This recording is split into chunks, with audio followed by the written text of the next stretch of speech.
বাড়ির পুরনো স্টোররুমে তালা খুলতে গিয়ে যখন চাবি হাতের মধ্যে খুঁড়ছিল শ্বশুর যে পেছন থেকে এসে আমার কবজি ধরলেন এবং কানে কানে এমন একটা শর্ত বললেন যেটা শুনে আমার পুরো অস্তিত্ব কেঁপে উঠল। সেদিন সকালবেলা শাশুড়িমা বাজার গেছেন, স্বামী দপ্তরে, আমি একা বাড়িতে পরিষ্কার করছিলাম। হঠাৎ শ্বশুরজি বললেন, বৌমা, স্টোররুমটা খুলতে হবে, ওখানে কিছু পুরনো জিনিস আছে। আমি চাবির গোছা নিয়ে স্টোররুমের সামনে দাঁড়ালাম। ঘরটা বছরের পর বছর বন্ধ ছিল, তালা মরচে পড়ে গেছে। আমি চাবি ঘোরাতে লাগলাম, কিন্তু খুলছিল না। শ্বশুরজি পেছন থেকে এসে বললেন, আমি সাহায্য করি। তিনি আমার পেছনে দাঁড়িয়ে আমার হাতের উপর হাত রাখলেন। একসাথে চাবি ঘোরাতে লাগলাম। তার শরীরের উষ্ণতা আমার পিঠে অনুভব করছিলাম। তালা খুলে গেল। দরজা খুলতে ভেতর থেকে পুরনো কাঠ আর ধুলোর গন্ধ বেরিয়ে এলো। ঘরে অন্ধকার। শ্বশুরজি টর্চ জ্বালালেন। ঘরটা অনেক বড়, কোনায় একটা পুরনো বাক্স রাখা। তিনি সেই বাক্সের দিকে ইশারা করে বললেন, ওটা খোলো। আমি বাক্স খুললাম।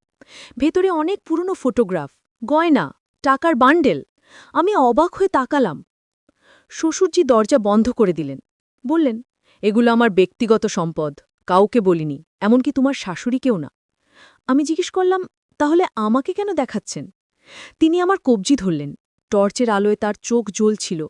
খুব নিচু গলায় বললেন, কারণ এগুলো সব তোমার হবে, শুধু একটা শর্ত পূরণ করতে হবে। তুমি আমার সাথে পালিয়ে যাবে। আমরা নতুন শহরে গিয়ে স্বামী-স্ত্রী হিসেবে বসবাস করব। আমার শ্বাস বন্ধ হয়ে এলো।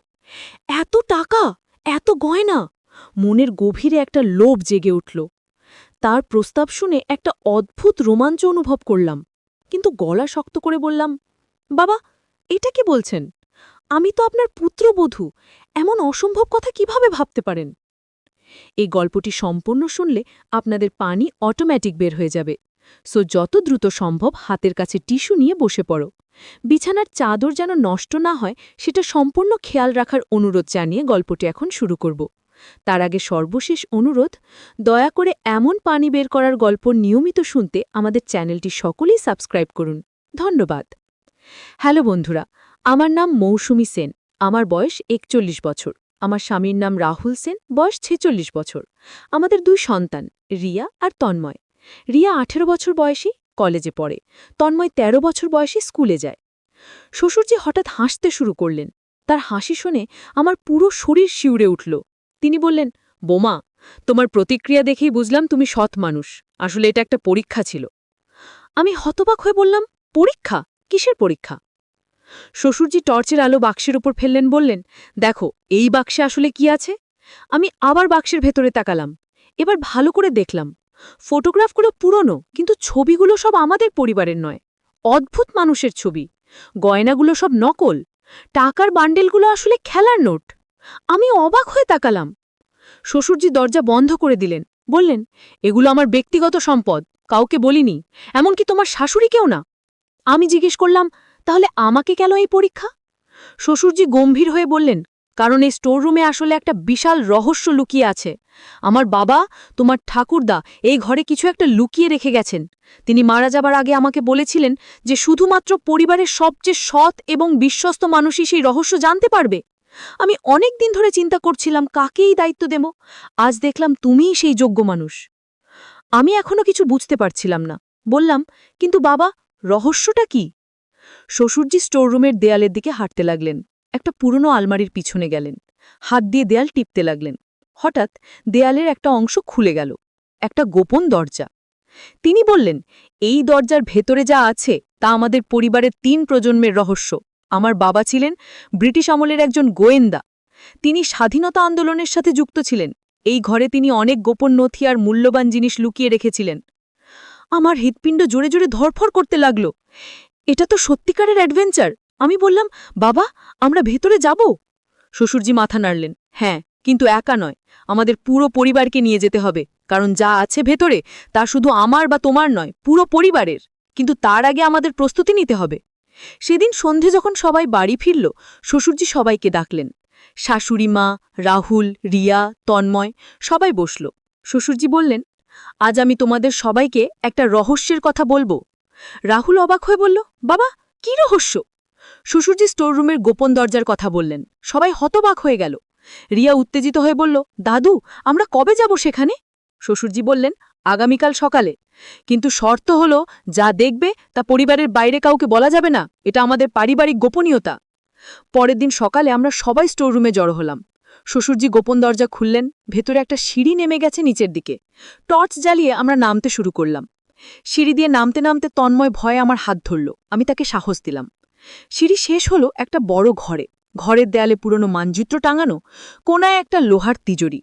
শ্বশুরজি তিজুরির সামনে গেলেন, একটা পুরনো চাবি বের করলেন পকেট থেকে। তিজুরি খুললেন, ভেতরে অনেক পুরনো কাগজ, কিছু সোনার মোহর, একটা পুরনো ডায়েরি। শ্বশুরজি ডায়েরিটা হাতে নিলেন, বললেন, এটা আমার বাবার ডায়েরি।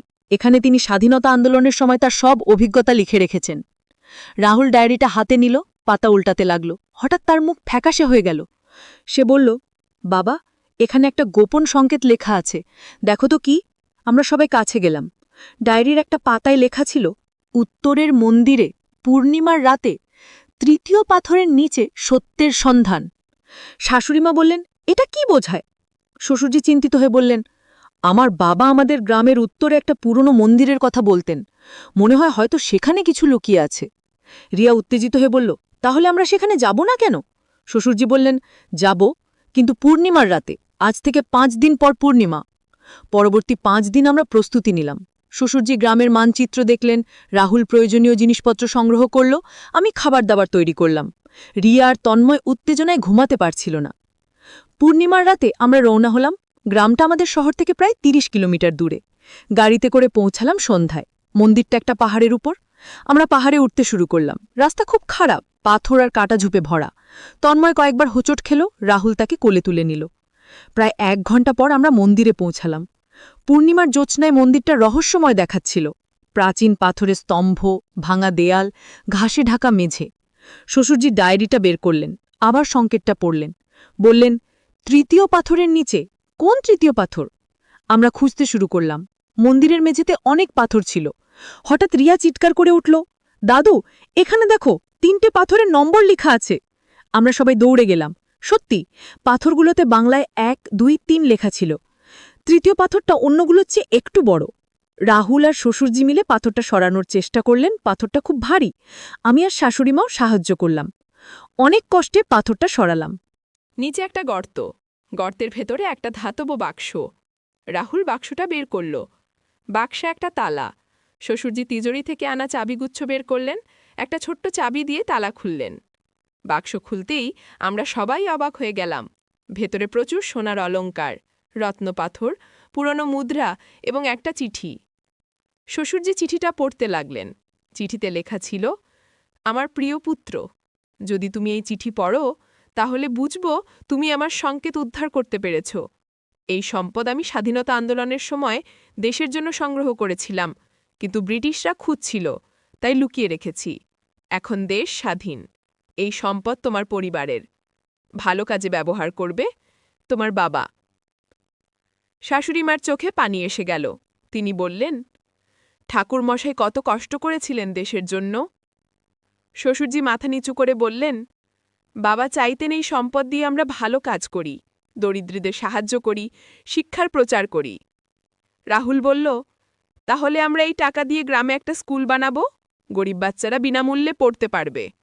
রিয়া বলল, আর একটা চিকিৎসা কেন্দ্র, গ্রামের মানুষরা যেখানে বিনামূল্যে চিকিৎসা পাবে। তন্ময় বলল, আর একটা বই পড়ার ঘর, যেখানে সবাই বই পড়তে পারবে। আমি বললাম, আর নারীদের জন্য সেলাই প্রশিক্ষণ কেন্দ্র, যাতে তারা নিজেদের পায়ে দাঁড়াতে পারে।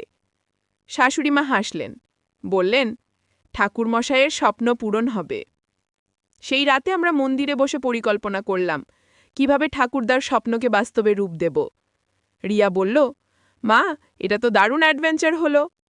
আমি মাথায় হাত বুলিয়ে দিলাম, বললাম, হ্যাঁ মা, কিন্তু আসল অ্যাডভেঞ্চার এখন শুরু হবে, এই সম্পদ দিয়ে মানুষের জীবন বদলানো। আমরা বাক্সটা নিয়ে বাড়ি ফিরলাম। পরদিন থেকেই কাজ শুরু করলাম। গ্রামের মানুষদের সাথে কথা বললাম, জমি কিনলাম, স্কুল আর চিকিৎসা কেন্দ্রের জন্য পরিকল্পনা করলাম। 3 মাস পর স্কুলের কাজ শুরু হলো। গ্রামের মানুষরা এসে সাহায্য করতে লাগল। রাহুল প্রতিদিন গ্রামে যেত তদারকি করতে। রিয়া ছুটির দিনে গিয়ে বাচ্চাদের পড়াতো। তন্ময় গল্প বলতো তাদের। আমি নারীদের সেলাই প্রশিক্ষণ কেন্দ্রের দায়িত্ব নিলাম। প্রথমে 5 জন মহিলা এলো, তারপর ধীরে ধীরে সংখ্যা বাড়ল। 6 মাস পর তারা নিজেরাই কাপড় সেলাই করে বিক্রি করতে শুরু করল। শাশুড়িমা চিকিৎসা কেন্দ্রের দেখাশোনা করতেন। প্রতি সপ্তাহে ডাক্তার আসতেন।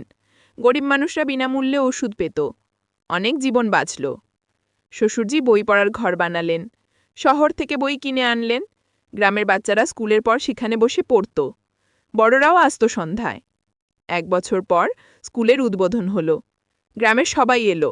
শিক্ষা কর্মকর্তারাও এলেন। তারা আমাদের কাজ দেখে অভিভূত হলেন। বললেন, এই গ্রাম এখন অন্য গ্রামগুলোর জন্য আদর্শ হবে। রিয়া মঞ্চে উঠে বলল, এই স্কুল আমার প্রপিতামহের স্বপ্নের ফসল। তিনি দেশের জন্য লড়াই করেছিলেন। আজ আমরা তার স্বপ্ন পূরণ করছি। সবাই করতালি দিল। শ্বশুরজি মঞ্চে উঠে তার বাবার ডায়েরি থেকে কিছু অংশ পড়লেন। তার গলা ভারী হয়ে গেল।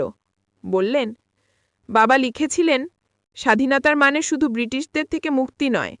স্বাধীনতার মানে হল প্রতিটি মানুষের শিক্ষার অধিকার, চিকিৎসার অধিকার, সম্মানের সাথে বেঁচে থাকার অধিকার। আজ আমরা সেই স্বাধীনতার স্বপ্ন বাস্তবায়ন করছি। রাহুল বলল, এই স্কুলে শুধু পড়াশোনা নয়, বাচ্চারা শিখবে কিভাবে ভালো মানুষ হতে হয়, কিভাবে অন্যের সাহায্য করতে হয়, কিভাবে দেশকে ভালোবাসতে হয়। সেই রাতে বাড়ি ফিরে আমরা সবাই বসলাম। শ্বশুরজি বললেন, মৌসুমী, তুমি না থাকলে এই পরিকল্পনা সফল হতো না। তোমার সততার নিষ্ঠা আমাদের পথ দেখিয়েছে। আমি লজ্জা পেয়ে বললাম, বাবা, এটা তো আমাদের সবার কাজ। আপনি আমাকে বিশ্বাস করেছেন বলেই এই রহস্যের সমাধান হয়েছে। শাশুড়িমা বললেন, কিন্তু রহস্য তো এখনও শেষ হয়নি। ডায়েরিতে আরও অনেক পাতা আছে, যেগুলো আমরা পড়িনি। রাহুল ডায়েরিটা নিয়ে পড়তে শুরু করল। হঠাৎ তার চোখ বড় হয়ে গেল। সে বলল, এখানে আরও একটা সংকেত আছে। লেখা আছে, নদীর তীরে পুরাতন বটগাছের নিচে পূর্বপুরুষের শেষ বার্তা। রিয়া লাফিয়ে উঠল, মানে আরও কিছু লুকিয়ে আছে? শ্বশুরজি চিন্তিত মুখে বললেন, গ্রামের নদীর তীরে একটা বিশাল বটগাছ আছে, কয়েক শত বছরের পুরনো। হয়তো সেখানে কিছু আছে। তন্ময় বলল, তাহলে আমরা আবার যাব? আমি বললাম, হ্যাঁ, কিন্তু এবার আমাদের আরও সাবধান থাকতে হবে, কারণ গ্রামে এখন অনেক মানুষ আমাদের চেনে, আমাদের কাজ দেখছে। পরদিন সকালে আমরা গ্রামে গেলাম। স্কুলের কাজ দেখে তারপর নদীর তীরে গেলাম। বটগাছটা সত্যি বিশাল। শেকড়গুলো মাটির অনেক গভীরে, ডালপালা বিস্তৃত। রাহুল গাছের চারপাশে ঘুরতে লাগল। হঠাৎ তার পা আটকে গেল। মাটিতে একটা লোহার রিং। সে তা টানল। একটা ঢাকনা খুলে গেল। নিচে একটা ছোট্ট সুড়ঙ্গ। শ্বশুরজি বললেন, আমরা নামব। আমরা একে একে নামলাম। সুড়ঙ্গটা বেশ লম্বা। শেষে একটা ছোট্ট কক্ষে পৌঁছলাম। দেয়ালে মশাল জ্বালানোর জায়গা। রাহুল মোবাইলে টর্চ জ্বালালো। কক্ষের মাঝখানে একটা পাথরের বেদি। বেদির ওপর একটা ধাতব পাত্র। পাত্রের গায়ে অদ্ভুত লেখা। শ্বশুরজি কাছে গিয়ে পড়লেন। তিনি বললেন, এটা সংস্কৃতে লেখা। লেখা আছে, যে সত্যের পথে চলে সেই পায় এই আশীর্বাদ। পাত্রটা খুললেন। ভেতরে একটা পুরনো পাণ্ডুলিপি। পাণ্ডুলিপিতে আমাদের পরিবারের ইতিহাস লেখা। কত প্রজন্ম আগে থেকে আমাদের পূর্বপুরুষরা এই এলাকায় ছিলেন, কিভাবে তারা মানুষের সেবা করতেন। শাশুড়িমা পাণ্ডুলিপি পড়তে পড়তে বললেন, দেখো, এখানে লেখা আছে যে আমাদের পরিবার সবসময় গরিবদের সাহায্য করত, অসুস্থদের সেবা করত, শিক্ষার প্রচার করত। রিয়া বলল, মানে আমরা যা করছি সেটা আমাদের পরিবারের ঐতিহ্য? শ্বশুরজি মাথা নাড়ে বললেন, হ্যাঁ, আমরা শুধু ঠাকুরদার স্বপ্ন নয়, আমাদের সব পূর্বপুরুষের স্বপ্ন বাস্তবায়ন করছি। পাণ্ডুলিপি শেষে লেখা ছিল, এই সম্পদ শুধু টাকা নয়, এই সম্পদ হলো আমাদের মূল্যবোধ, আমাদের নীতি, আমাদের দায়িত্ববোধ। যে প্রজন্মই মূল্যবোধ ধরে রাখবে, সেই প্রজন্মই সত্যিকারের ধনী হবে। তন্ময় জিজ্ঞেস করল, দাদু, এখানে কি আর কিছু লুকানো আছে?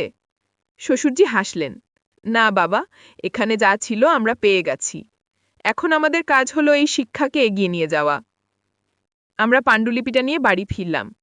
সেই রাতে আমরা সিদ্ধান্ত নিলাম যে এই পাণ্ডুলিপির একটা কপি স্কুলের লাইব্রেরিতে রাখব, যাতে বাচ্চারা জানতে পারে যে সৎ পথে চললে এবং মানুষের সেবা করলে জীবন কত সুন্দর হয়। পরবর্তী 6 মাসে স্কুলে ভর্তি হলো 100 জন ছাত্রছাত্রী। চিকিৎসা কেন্দ্রে প্রতিদিন 50 জন রোগী আসতে শুরু করল। সেলাই প্রশিক্ষণ কেন্দ্রে 30 জন মহিলা প্রশিক্ষণ নিচ্ছিল।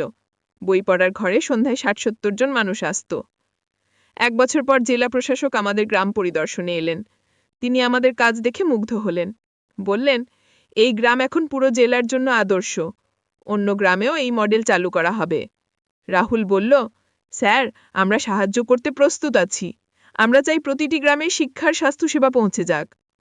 জেলা প্রশাসক আমাদের পরিবারকে সম্মাননা দেবার কথা বললেন। কিন্তু শ্বশুরজি বিনীতভাবে বললেন, স্যার, আমাদের কোনো সম্মাননা চাই না। আমরা শুধু চাই গ্রামের মানুষরা ভালো থাকুক, তাদের বাচ্চারা শিক্ষা পাক, অসুস্থরা চিকিৎসা পাক। এটাই আমাদের পুরস্কার। সেই রাতে বাড়ি ফিরে আমি স্টোররুমে গেলাম, সেই গোপন দরজার সামনে দাঁড়ালাম। মনে পড়ল সেই দিনের কথা, যেদিন শ্বশুরজি আমাকে সেই অদ্ভুত শর্ত দিয়েছিলেন। এখন বুঝতে পারলাম সেটা একটা পরীক্ষা ছিল, সততার পরীক্ষা। রাহুল পেছন থেকে এসে বলল, কি ভাবছ? আমি হাসলাম। ভাবছি জীবনটা কত রহস্যময়।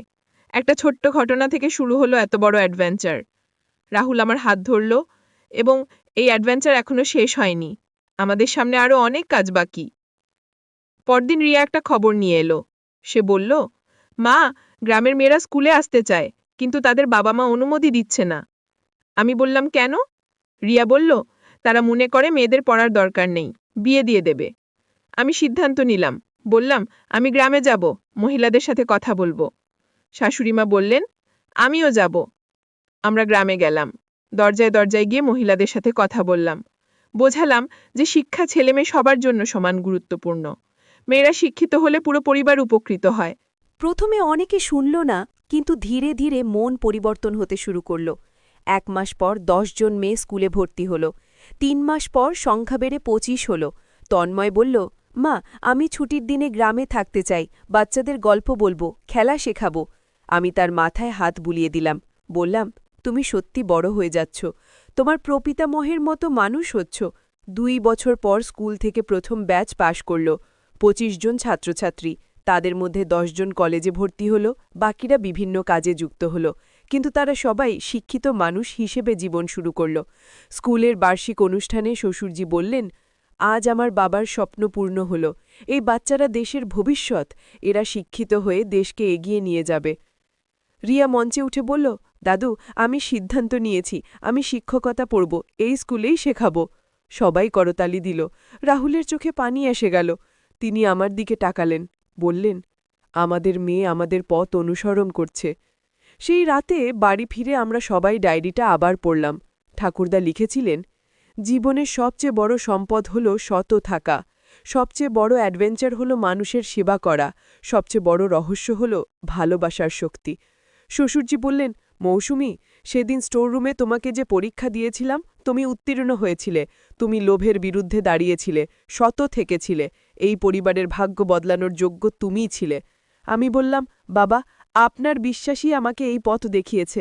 আপনার পরিবার আমাকে শিখিয়েছে কিভাবে সত থাকতে হয়, কিভাবে অন্যের সাহায্য করতে হয়। শাশুড়িমা বললেন, এখন আমাদের দায়িত্ব হল এই শিক্ষা পরবর্তী প্রজন্মকে দেওয়া। রিয়া, তন্ময় এবং তাদের পরের প্রজন্ম যাতে এই মূল্যবোধ ধরে রাখে। 3 বছর পর গ্রামে আরও 2টো স্কুল খোলা হলো, চিকিৎসা কেন্দ্র আরও বড় হল, পুরো সময়ের 2 জন ডাক্তার নিয়োগ হল, সেলাই প্রশিক্ষণ কেন্দ্র থেকে পাশ করা মহিলারা নিজেদের ব্যবসা শুরু করল। গ্রামের চেহারা পুরোপুরি বদলে গেল। রাস্তা পাকা হলো, বিদ্যুৎ এলো, পানীয় জলের ব্যবস্থা হলো। সবচেয়ে বড় কথা, গ্রামের মানুষরা শিক্ষিত হতে শুরু করল। তারা তাদের অধিকার সম্পর্কে সচেতন হল। রিয়া শিক্ষকতা পাশ করে স্কুলে যোগ দিল। তন্ময় বড় হয়ে ডাক্তার হওয়ার স্বপ্ন দেখতে শুরু করল। সে বলল, বাবা, আমি ডাক্তার হয়ে এই গ্রামেই থাকব, মানুষদের সেবা করব। রাহুল গর্বিত হয়ে বলল, তুমি তোমার প্রপিতামহের যোগ্য উত্তরসূরি হচ্ছ। 5 বছর পর রাজ্য সরকার আমাদের গ্রামকে আদর্শ গ্রাম হিসেবে ঘোষণা করল। মুখ্যমন্ত্রী নিজে এসে স্কুল পরিদর্শন করলেন। তিনি বললেন, এই পরিবার প্রমাণ করেছে একটা পরিবারের নিষ্ঠা পুরো গ্রামকে বদলে দিতে পারে। কিন্তু আমরা সম্মাননা নিলাম না। শ্বশুরজি বললেন, আমরা কোনো সম্মাননা চাই না, আমরা শুধু চাই আমাদের কাজ অন্যদের অনুপ্রাণিত করুক, আরও মানুষ এগিয়ে আসুক। এক সন্ধ্যায় আমি আবার স্টোররুমে গেলাম। গোপন দরজার সামনে দাঁড়ালাম। মনে হলো যেন ঠাকুরদা আমাকে আশীর্বাদ করছেন। তার স্বপ্ন আমরা বাস্তবায়ন করতে পেরেছি। রাহুল এসে বলল, এখনও ভাবছ সেই দিনটার কথা? আমি হাসলাম। হ্যাঁ, সেদিন যদি আমি লোভে পড়ে শ্বশুরজির প্রস্তাবে রাজি হতাম, তাহলে আজ এই অ্যাডভেঞ্চার হতো না, এই রহস্যের সমাধান হতো না, এত মানুষের জীবন বদলানো হতো না। রাহুল আমাকে জড়িয়ে ধরল। তুমি সত ছিলে বলেই আজ আমরা সবাই গর্বিত। আমাদের পরিবারের ঐতিহ্য রক্ষা হয়েছে। সেই রাতে আমরা সবাই বসে ঠাকুরদার ডায়েরি শেষ পর্যন্ত পড়লাম। শেষ পাতায় তিনি লিখেছিলেন, আমার প্রিয় পরিবার, যদি তোমরা এই ডায়েরি পড়ো তাহলে বুঝব তোমরা সৎ পথে আছো। মনে রেখো, জীবনের সবচেয়ে বড় রহস্য হলো ভালোবাসা আর সেবা। এই দুটো জিনিস তোমাদের সব সমস্যার সমাধান দেবে, সব রহস্যের উত্তর দেবে। ভালো থেকো, সৎ থেকো, মানুষের সেবা করো। তোমাদের আশীর্বাদ করছি। আমরা সবাই চোখ মুছলাম। শ্বশুরজি বললেন, বাবা চলে গেছেন, কিন্তু তার শিক্ষা আমাদের সাথে আছে। এই শিক্ষা আমরা পরবর্তী প্রজন্মকে দেব। 10 বছর পর রিয়া স্কুলের প্রধান শিক্ষিকা হল। তন্ময় ডাক্তার হয়ে গ্রামের চিকিৎসাকেন্দ্রে যোগ দিল। স্কুলে এখন 500 ছাত্রছাত্রী পড়ে। চিকিৎসাকেন্দ্রে প্রতিদিন 200 রুগী আসে।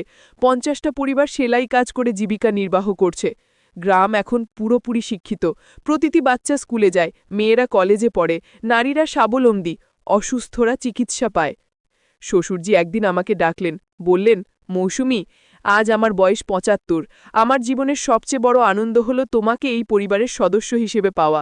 তুমি না থাকলে এই অ্যাডভেঞ্চার সম্ভব হতো না। আমি তার পা ছুঁয়ে প্রণাম করলাম, বললাম, বাবা, আপনি আমাকে বিশ্বাস করেছিলেন, সেই বিশ্বাসই আমার জীবনের সবচেয়ে বড় সম্পদ। সেই রাতে বাড়ি ফিরে আমি আয়নায় নিজেকে দেখলাম। 20 বছর বয়সে যখন এই পরিবারে এসেছিলাম তখন ছিলাম একটা সাধারণ মেয়ে। আজ 51 বছর বয়সে আমি একটা পরিবারের, একটা গ্রামের শত শত মানুষের জীবনের অংশ। রাহুল বলল, কি ভাবছ? আমি বললাম, ভাবছি আমাদের জীবন কত সুন্দর হয়েছে। একটা ছোট্ট পরীক্ষা থেকে শুরু হয়ে আজ এত বড় অ্যাডভেঞ্চার। রাহুল হাসল, এটা শুধু অ্যাডভেঞ্চার নয়, এটা আমাদের জীবনের উদ্দেশ্য। আমরা বুঝতে পেরেছি জীবনের আসল মানে কি। পরদিন সকালে স্টোররুমে গেলাম, গোপন দরজাটা খুললাম, সিঁড়ি দিয়ে নেমে সেই গোপন ঘরে গেলাম, ঠাকুরদার তিজোরি খুললাম, ডায়েরিটা হাতে নিলাম। শেষ পাতায় আমি লিখলাম, প্রিয় ঠাকুরদা, আপনার স্বপ্ন আমরা পূরণ করেছি, আপনার শিক্ষা আমরা ধরে রেখেছি। এখন আমাদের দায়িত্ব এই শিক্ষা পরবর্তী প্রজন্মকে দেওয়া। রিয়া, তন্ময় এবং তাদের বাচ্চারা এই ঐতিহ্য এগিয়ে নিয়ে যাবে। আপনার আশীর্বাদ আমাদের সাথে আছে। আপনার প্রিয় পৌত্রবধূ মৌসুমী। ডায়েরি বন্ধ করে তিজোরিতে রেখে দিলাম। ওপরে উঠে এলাম। রাহুল, রিয়া, তন্ময়, শ্বশুরজি, শাশুড়িমা সবাই বসে আছে। শ্বশুরজি বললেন, আজ থেকে এই স্টোররুমের চাবি রিয়ার হাতে তুলে দিচ্ছি। যখন সে মনে করবে তখন তার যোগ্য উত্তরসূরিকে এই রহস্য জানাবে। রিয়া চাবি নিয়ে বলল, দাদু, আমি প্রতিজ্ঞা করছি আপনাদের ঐতিহ্য আমি রক্ষা করব। আমি নতুন প্রজন্মকে শিক্ষিত করে তুলব। সবাই খুব খুশি হলো। আমি আবার চিন্তা করলাম যে শ্বশুরজির প্রস্তাবে আমি রাজি হয়ে যেতাম তাহলে কি হতো? আমি হয়তো অনেক টাকার মালিক হতাম, কিন্তু এই শান্তি পেতাম না, এই মনের শান্তি পেতাম না। আমি ভুল সিদ্ধান্ত নিলে ভাষার ভারসাম্য থাকে সুযোগ থাকতো না, আর আমার কোনোদিনই কোনো বিশ্বাসই থাকতো না।